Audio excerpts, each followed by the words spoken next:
This is a presentation about the idea of consumer surplus. We have already seen that for an individual consumer, marginal utility falls as the consumer consumes more of a product.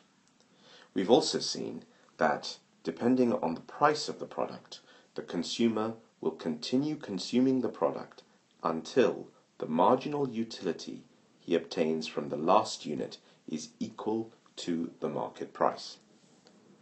So, the next idea we have to consider is this. If a consumer consumes X0 units of a product, then the total amount of satisfaction he or she gains by consuming that number of units is equal to the area under his or her marginal utility curve. So, by looking at the area under the marginal utility curve up to the point of consumption, we get the total utility gained by the consumer. The next idea we have is the total spending of the consumer. If the consumer spends P0 pounds and buys Q0 units, the total spending by the consumer is P0 multiplied by Q0. So let's look at these two ideas again. If the consumer consumes X0 units of the product, the total satisfaction or utility is the area under their marginal utility curve all the way up to Q0. But the total spending that they do is P0 multiplied by Q0. So, we can now look at the difference between these two areas. Imagine the price of the product is P0, and according to the theory of marginal utility, the consumer continues to buy the product until he or she reaches Q0 units.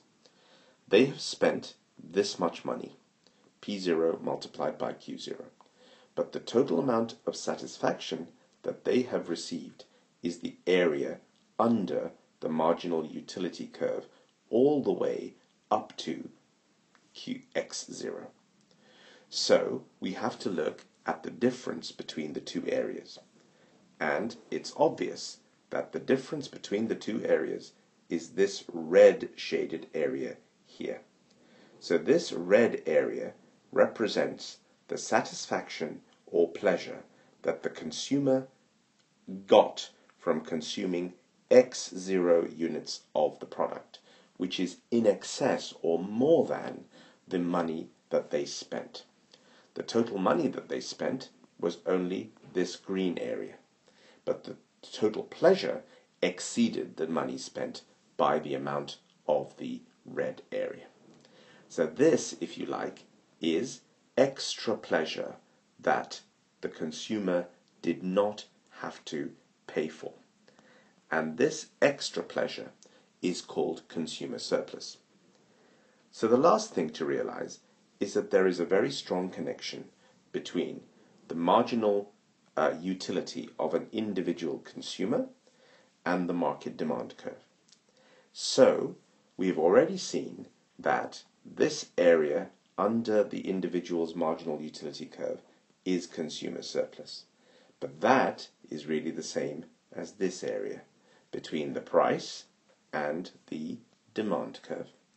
So when we draw a demand curve and a supply curve, this is the area that we label as consumer surplus.